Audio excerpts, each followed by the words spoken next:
Good morning, runners. This is Will from We Want Las Vegas. I'm still in Belize.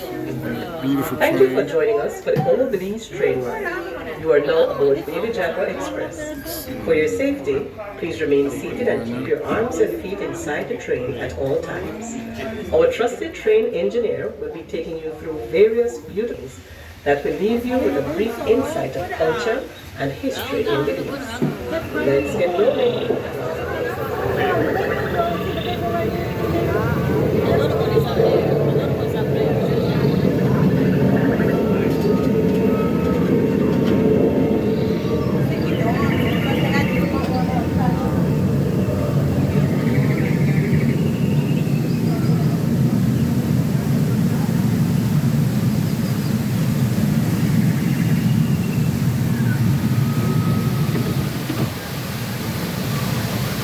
Welcome to the Belize Rainforest.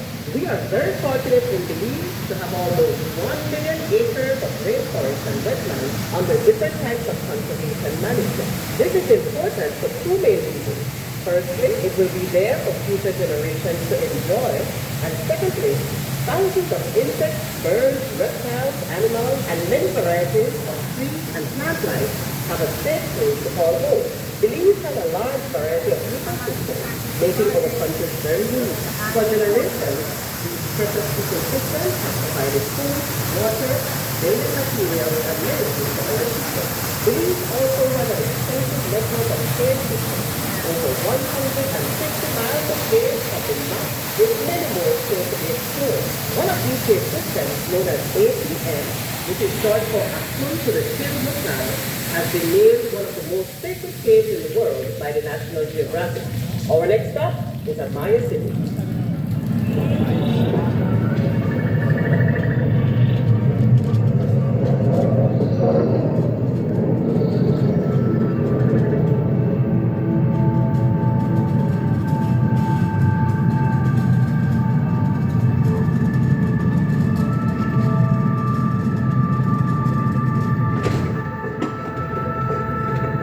We just entered this Maya city through a corbel arch. On your left is a temple reserved for priests and the elite. On your right is where the general population would live. It is estimated that up to 2 million Maya people lived in Belize of their existence. Beautiful Maya sites can be found across the entire country of Belize.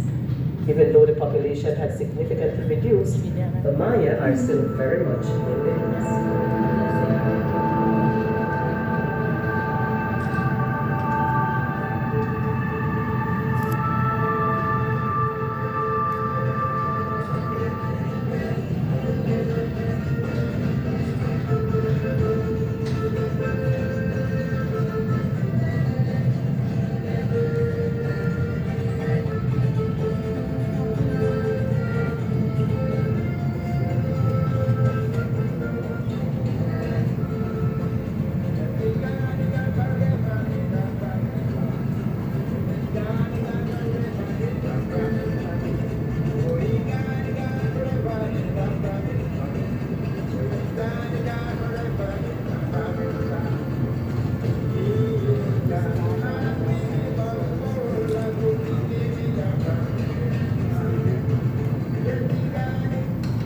To your right is the early sugar industry. Sugarcane was introduced into the northern district of Corozal in 1848 by Mexican immigrants fleeing the caste war, and was grown in small amounts for sugarcane, rapadura, and molasses.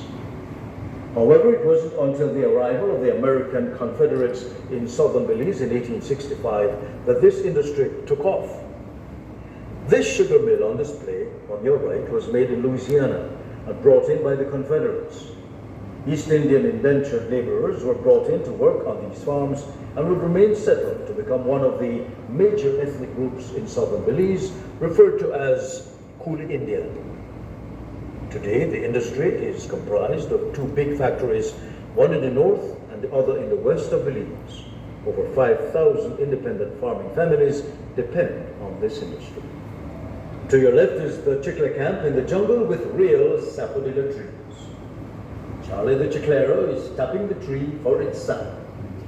Chewing gum originated from the sap of the tree.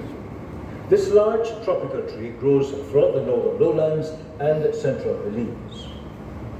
The life of a chiclero was tough as they worked in remote jungle locations. Insect bites, encounters with poisonous snakes, and other dangerous animals were a daily occurrence. Falling from trees was common, and getting to a hospital quickly was near impossible. A chiclero like Charlie here would climb to the top of the tree using spikes on his feet, a rope around his waist, and a machete in his hand. Once on top, he would proceed to make slanting gashes into the bark, working his way to the bottom of the tree. The sap would drain to the bottom, where a wax-lined bag would collect it. Once a large amount was collected, it would be cooked in huge iron pots, then poured into wooden molds that were sized to produce 25-pound blocks of chicle. These blocks would be shipped to Wrigley Company, Chicago, Illinois, for further processing into delicious chewing gum such as Juicy Fruit and Wrigley's Spearmint Gum. The cutting of logs took place in the dry season. Gangs of up to 150 men would go inside the jungle and set up camps. Huntsmen would locate the premium timber, then axemen like Joe Miller would cut it down. To cut above the wide buttress roots, a platform called a barbecue was built.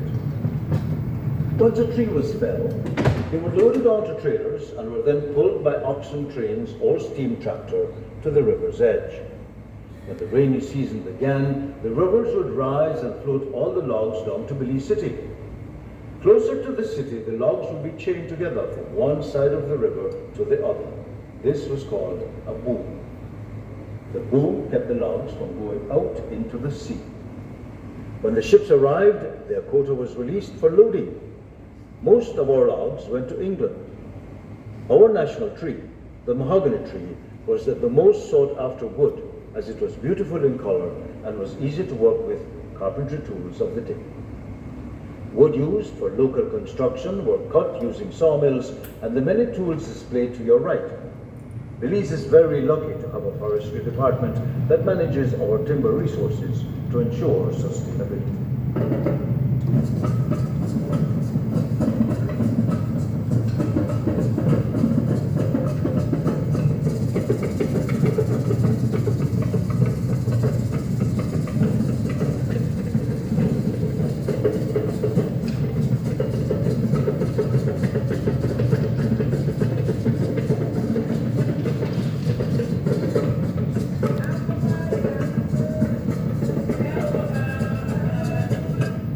Ahead of us is a Garifuna fishing home.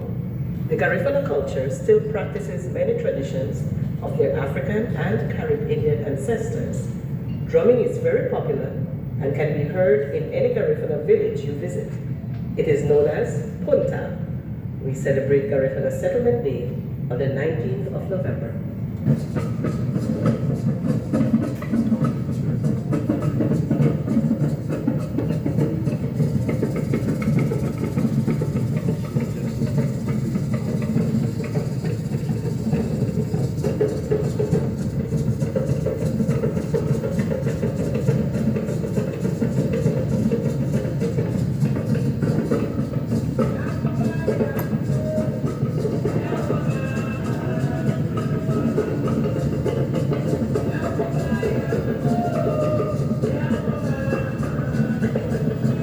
We are now on North Front Street, Belize City, circa 1910, when Belize was a colony of England. Ships coming for logwood, sugar, chicle, or logs would bring many European and North American products to ballast these large sailing vessels, and they would load them with bricks, which they sold in Belize. Many buildings in Belize are built with red bricks hundreds of years ago. Through the peaceful efforts of the father of our nation, the Right Honorable George Hale Prize, Belize achieved independence from England on the 21st of September 1981.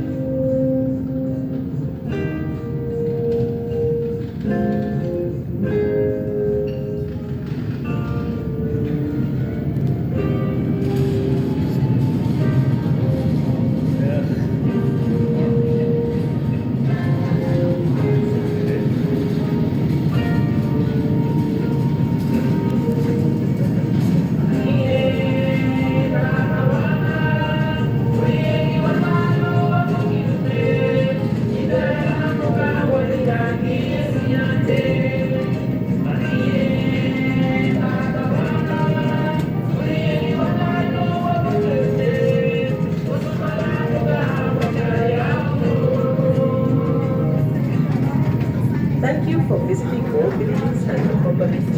We hope you enjoy the rest of your stay.